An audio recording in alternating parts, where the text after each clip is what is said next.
Hello, hello, Aquarius Collective. Ako po si James from James Tarot PH. Ito po ang inyong bonus reading para po sa inyong March Manifestations Confirmed.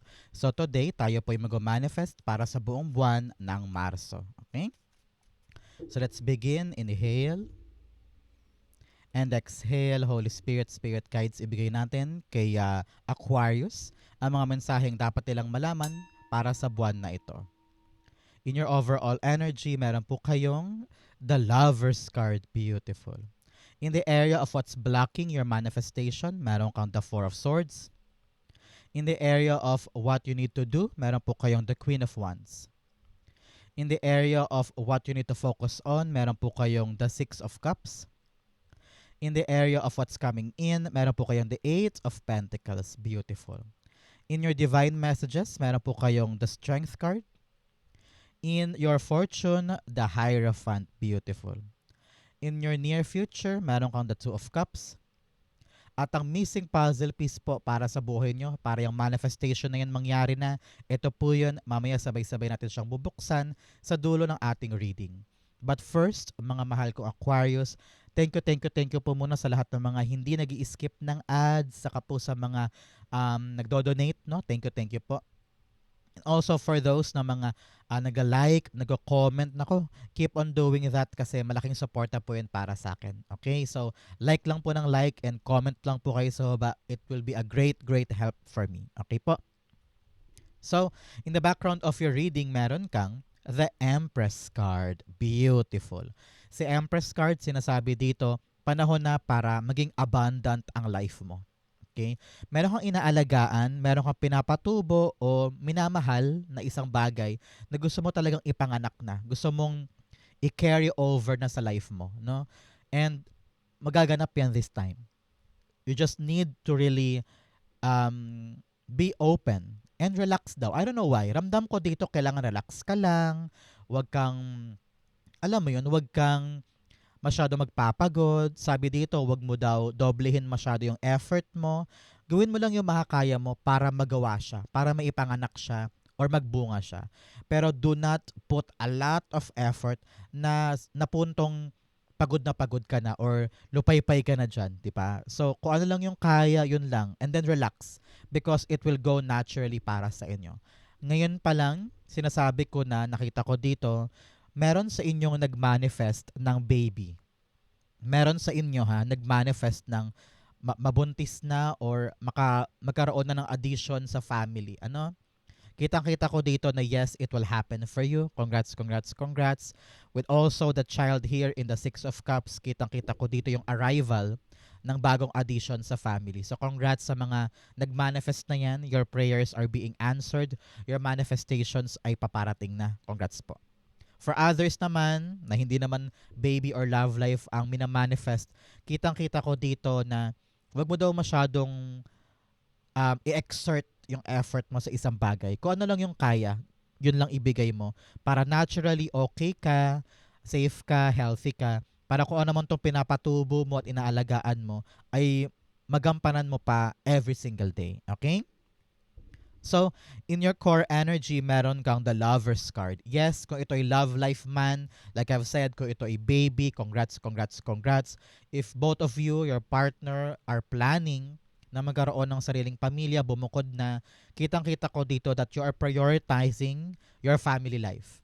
Pinipili mong panindigan yung choice mo sa kanya. Okay? But for others na hindi naman love life, pinapayuhan ka dito to be strong, to be brave. Linawin ang mga dapat linawin para alam mo kung ano yung mga dapat gawin sa mga pinapatubo, pinapalago o kine-create mo. Nakita ko kasi dito na nag-e-effort ka ng malala sa isang bagay o sa isang aspeto na akala mo ganoon dapat. Example, akala mo okay lang mag-overtime kasi pa nag-overtime, mas malaki ang chance ang ma-promote. Iniisip mo na kapag super aga ko sa work ay talaga namang magiging paborito ako ni boss. No? Nakita ko dito, kailangan malinaw sa iyo na hindi mo kailangan mag-extra effort sa isang bagay. Just do what you can. Mahal mo naman yan eh. Pinipili mo yan, papanindigan mo nga, di ba? So, dahil committed ka naman dyan, okay na yun. No? Wag mo nang pahirapan pa ang sarili mo. Basta malinaw sa iyo kung ano halaga nito, sapat na 'yon. Okay?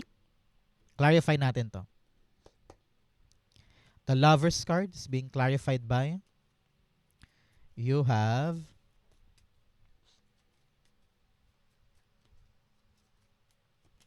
the King of Wands. Yes, for as long as positive ka pa din at saka dedicated ka pa din, okay na yun.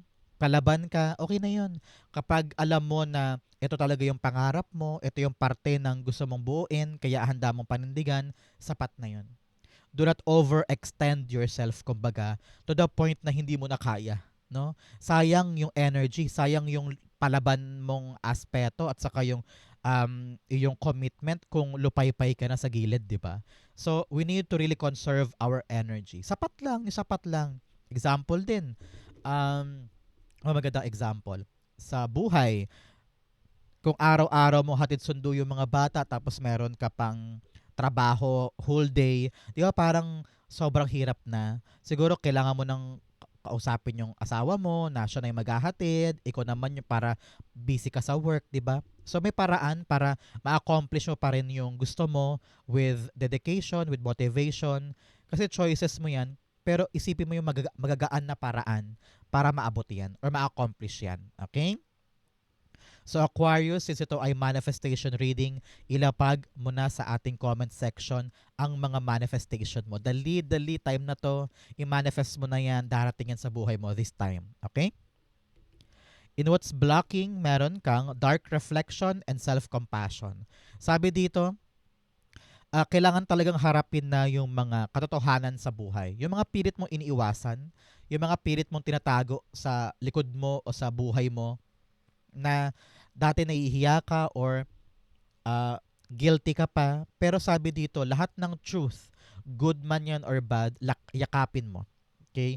Kasi parte yan ng katotohanan ng buhay mo. Kung ano man yung mga mali, kung ano man yung kinakahiya, nililihim, accept that. Para hindi siya magamit against you at lumaya ka na sa bigat na yan. Okay? You also have self-compassion. Maging mabait ka sa iyong sarili. Okay? Mahalin mo ang sarili mo, lahat ng imperfections mo, lahat ng kabulukan mo, dapat ikaw ang unang yayakap sa iyong sarili. Okay? Ikaw ang unang tatanggap sa sarili mo. Do that and hindi mo na kailangan dumepende pa sa iba. Okay? In your blockages, meron kang the Four of Swords. Yes, talagang sabi ko nga sa inyo, kulang ka sa pahinga. Masyado mo daw pinupuwersa yung mga bagay-bagay, pinipilit mo maganap hanggang sa matapos, to the point na upos ka na. Sabi dito, learn to surrender. Surrender to God. Sabi mo, God, ikaw na bahala. Ito yung winish ko, ito yung minanifest ko, ito yung gusto kong buuin, ito yung gusto kong i-commit sa sarili ko, panindigan, ganyan. Ito po yung choice ko, Lord. Masaya po ako dito, love ko po ito. Ilalaban ko siya, tatapangan ko ang sarili ko. Pero kaakibat nun, maganda na sana, 'di ba? Pero kaakibat nun, sobrang pagod ka na, nag-overwork ka, burnout ka na eh. Pero para pag narating mo yung burnout, baka bitawan mo yan eh. Because wala ka nang kayang ibigay, upos ka na, yung energy mo wala na. Kaya importante dito, magpahinga. Magpahinga, magbakasyon, kung araw-araw ka nag-work, have a quality time for rest, magpahinga, mag-recharge, ganyan. Kung gusto mo magbakasyon, go push. Pero sinasabi dito talaga, malaking aspeto din yung pagbitaw ng control. Let God direct you and let God drive your life. Ang kailangan mo lang gawin dito ay gawin yung kinakailangan and then manalig ka that the outcome will be God's given para sa'yo. Hindi mo pwedeng pilitin, hindi mo pwedeng puwersahin. Wala na sa kamay mo yan eh. Pag nagawa mo na, naibigay mo na, wala ka na makokontrol doon. Hihintayin mo na lang, di ba? So, wag mo nang ubusin pang oras mo sa kakapilit ng outcome na gusto mo. It will happen to you kung para sa'yo talaga. Kaya, surrender to God. Surrender all of your perfection. Surrender all of your inhibitions. It will come kung kaloob ng Diyos. Okay? Four of Swords, the Hermit card, and, naku, marami pala siya, hindi siya kasama. Yun lang tumilapon. So, this does not belong sa confirmation natin. Okay? So, the Hermit card, yes, pinapayuhan ka to go solo, no? Soul searching. Magmuni-muni ka sa sobrang gulo ng paligid mo, sa sobrang daming bibig, daming dikta, daming puna, daming mga chaotic energy. Magkaroon ka daw ng time for yourself, no? Yung tahimik, yung walang ingay, para makapag-meditate ka, makapag-recharge yung isip mo, ma-relax ang buong katawan, kaluluwa, para mahanap mo talaga yung, alam mo yun, yung next big step or kung ano yung dapat kong gawin moving forward, no? So, kapag nakapagmuni-muni ka na alone, o kaya kahit kasama mo yung family mo, yung friends mo, sa lugar o sa estado ng buhay na tahimik, payapa, doon liliwanag lahat. At may intindihan mo na, oo nga no, hindi ko na kailangang i-effort pa to, hindi ko na kailangang ikayod pa yan, hindi ko na kailangang magpakahirap dito, lumilinaw ang isip mo. So, kailangan mo yan ngayon. Okay, Aquarius, rest, and panahon na to detach muna sa gulo ng buhay, sa gulo ng paligid. Always conserve and protect your time alone. Kasi yan yung humaharang sa'yo eh. Masyado kang aligaga, masyado kang out and about. Kaya parang feeling mo lost ka minsan, wala kang sariling boses, hindi mo alam kung ano talagang gagawin mo. Minsan, hindi mo alam yung purpose mo, no? Gawa ka lang ng gawa, tuloy lang ng tuloy kasi nga maraming expectation, maraming mga inaasahan sa iyo ibang tao. Kaya mahalagang bumitaw muna para makapag-isip, para pagbalik mo, ready ka na. Recharged and may bala ka tungkol sa mga pangarap mong gawin at saka dapat mo i-accomplish. Okay? Good for you. So Aquarius, saan ka po nanonood ng ating reading today? Ikaw ba'y naglalaba habang nanonood or nagluluto or ready to work, no? O kaya bago matulog? Comment down below po. In the area of what you need to do, meron kang the Queen of Wands. Sabi dito ng iyong spirit guides Aquarius, believe in yourself. Sabi ko nga sa inyo, kung tanggap mo ang sarili mo at minamahal mo ang sarili mo, diyan magsisimula yung kapanatagan. Diyan magsisimula yung self-love, self-compassion. At hindi mo na kailangan pa ng approval ng iba o ng dumepende pa sa iba. Kasi okay ka na eh. You can stand on your own 2 feet. You love yourself, ginagawa mo yung mga bagay na alam mo magpapaligaya sa'yo, hindi ka guilty, hindi ka nagadalawang isip, kasi alam mong ito yung gusto ko, papanindigan ko to, wala na akong pakialam pa sasabihin ng iba. Okay? Sabi dito, think positive lang. Okay? Huwag ka masyadong mag-alala, huwag ka masyadong mag-think ng nega. Kayang-kaya mo yan na ipanalo, basta magtiwala ka lang sa sarili mo, you can do it. Okay? Queen of Wands, you have,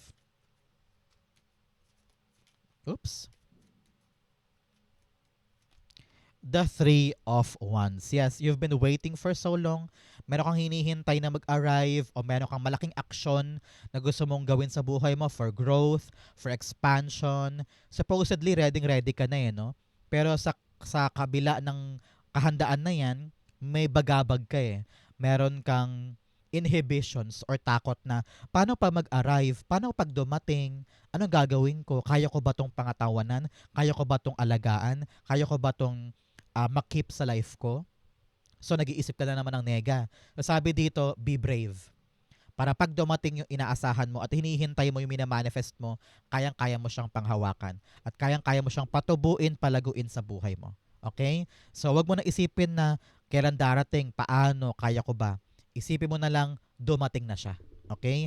And be excited sa mga magandang dulot nito sa life mo. Okay?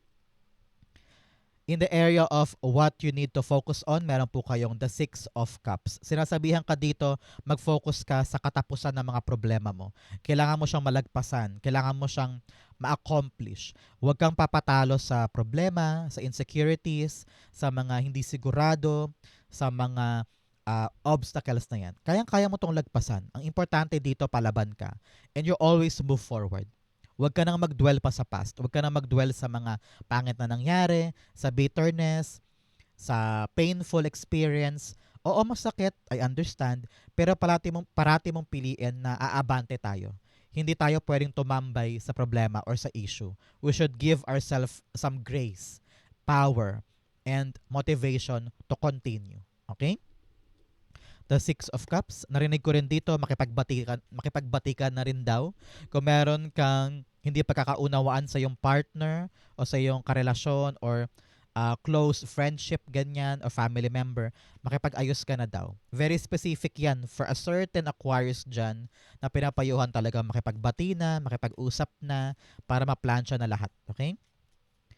Six of Cups. The Sun card. Yes. Ngayon, be happy. Palayain mo ang sarili mo sa bigat ng pinagdaanan and just enjoy life again. Sabi dito, ngingiti ang langit sa'yo, ngingiti ang araw ulit sa'yo. Kung dati gloomy, kung dati makulimlim, parang feeling mo, hindi na ako makaalis sa problemang to, biglang boom, may maliwanag na daan para makaalpas ka na dyan. Kung ito ay away, conflict, or problema sa a certain family member or lover, paliwanagin mo ng isip mo, pagaanin mo na ang puso mo, at mag-ayos na kayo para makalarga ka na at magkaroon na ng movement. Kung ito man ay past experiences sa sobrang sakit, past experience sa sobrang bigat, sabi dito, if you could just take your life lightly, no? Take your day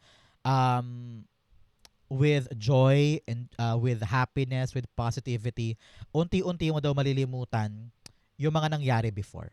Okay? Importante yan for you. In what's coming in, you have choosing your path, all is possible. Sabi dito, lahat posible. Huwag limitahan ang pwede mong maabot, pwede mong marating. Huwag mo isipin na, ay siguro hindi na mangyayari, ay siguro pangarap lang yun. No. All is possible. The mere fact na naisip mo yan, ibig sabihin, kayang-kaya mo yan gawin. Okay? You also have desert passage, trust, there's a divine plan. Yes, sabi ko nga sa inyo, magtiwala ka lang na may plano sa iyo ang Diyos, hindi ka niya papabayaan.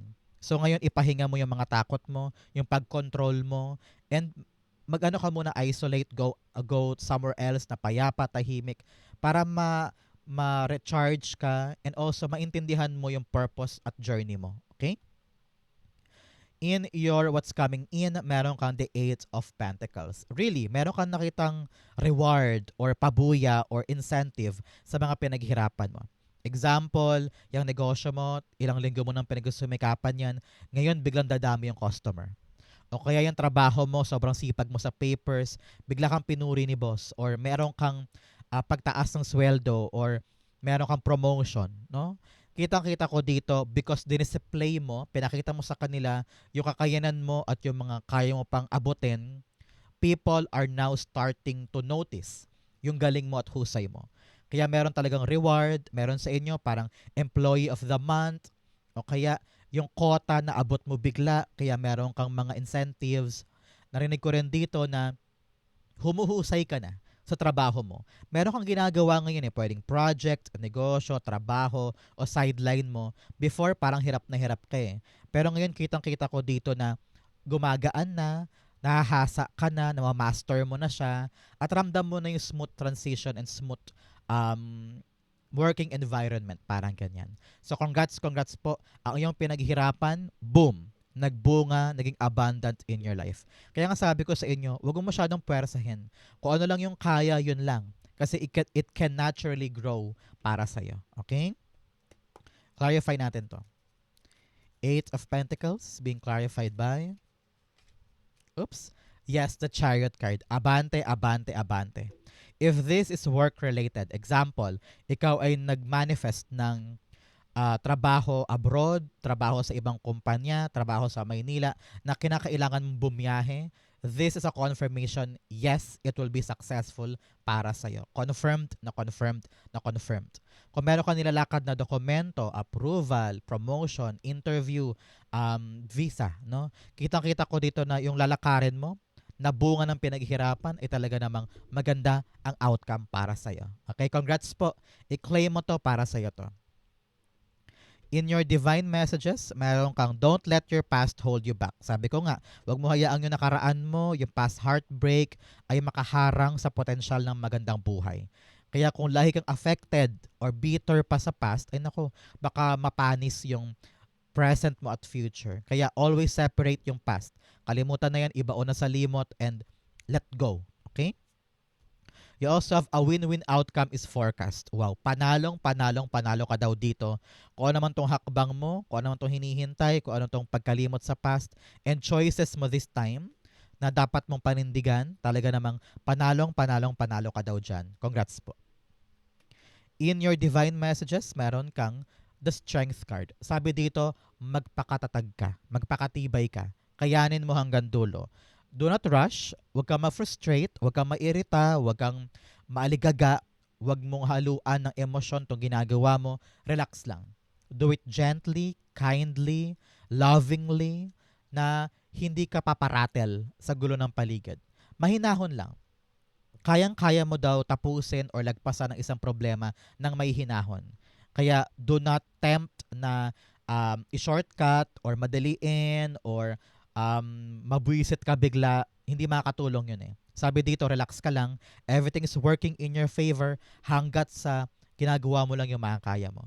Importante dito, maging strong ka, matibay, wag bibitaw. Okay? Strength cards being clarified by you have the Ten of Pentacles. Dahil alam mo na pang matagalan to. Alam mo na pang pamilya ito. Maaring ito ay negosyo mo, kaya pilit mong kinakaya na panghawakan kasi alam mong this is your family legacy or pang-suporta sa buong pamilya.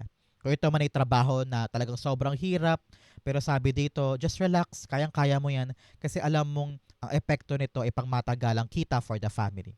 If this is really about your child, about your baby na minanifest mo para sa isang certain Aquarius dyan na nagmanifest ng baby, talagang be strong, relax ka lang, wag ikilos ng pabigla-bigla, dahan-dahan lang, kasi talagang lifelong happiness ang dulot nito para sa'yo.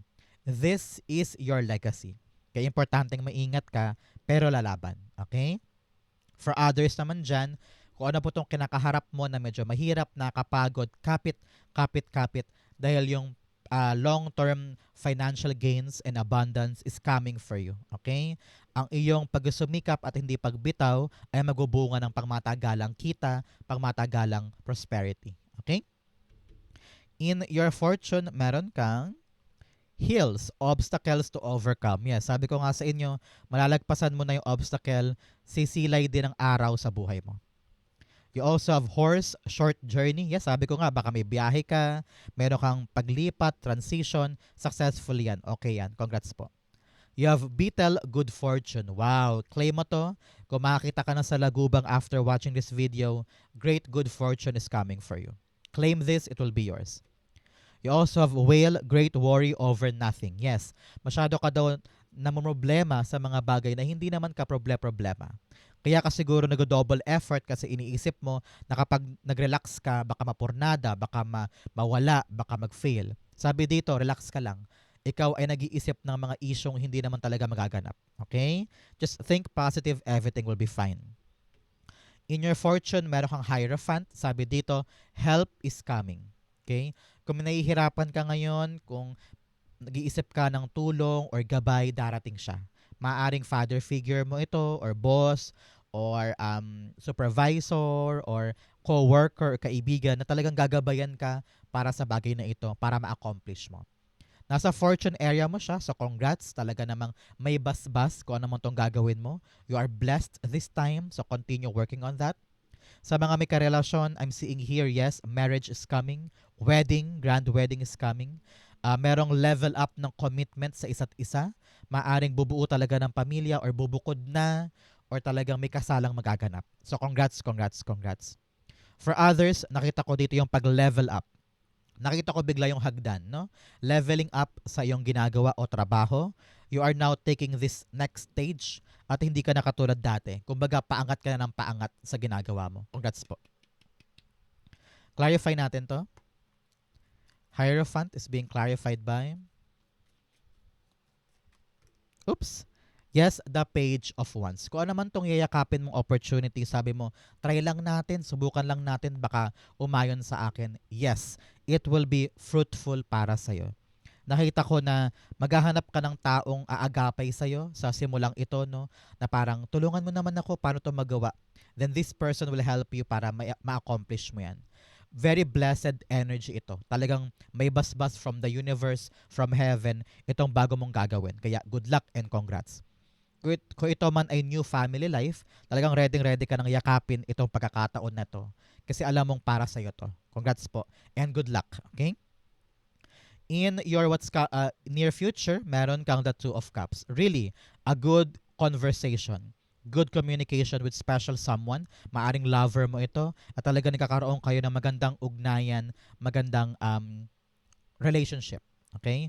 For others, kung meron ka pong kontrata, negotiation, agreement, or interview, sinasabihan ka dito na gawin mo yung best mo. Okay? Present yourself in a better way. Magdamit ka ng maayos, yung buhok mo, yung pananalita mo. Present yourself in a very believable way para makuha mo talaga yung amor niya or yung matamis na oo. Okay? Sabi dito, communicate very well para kung ano yung ina-expect mo ay talagang pumabor sa iyo yung outcome. Okay? Kayang-kaya mo yan. Use your charisma. Use your persuasive power. Kayang-kaya mong makuha yung oo mula sa taong ito. Okay? Clarify natin. Two of Cups being clarified by you have the Four of Wands. Yes, talaga namang happy family life. Ito ay union talaga, maaari may ikakasal, merong proposal, merong pagbubukod, no? Congrats po. But for others, nakita ko din talaga dito na after this conversation, maaring kontrata, negotiation, agreement, or interview, you're gonna reach a new milestone. And very, very celebratory ito. Sobrang saya ng pamilya kasi nakuha mo na. Sobrang saya ng family kasi sigurado na yung pagtumbok sa milestone and going forward ka na sa next level. Congrats po. Time to celebrate, time to have fun. In the area of what's missing, ano yung kulang na kulang sa buhay ngayon ni Aquarius para masolve na yung manifestation, you have the Five of Swords. Sabi dito, umiwas ka sa mga conflict, sa mga away, sa mga drama-drama sa kumpanya, sa opisina. Nako, layo-layo ka dyan. Huwag mong hayaang maapektuhan ka ng negative energy nila.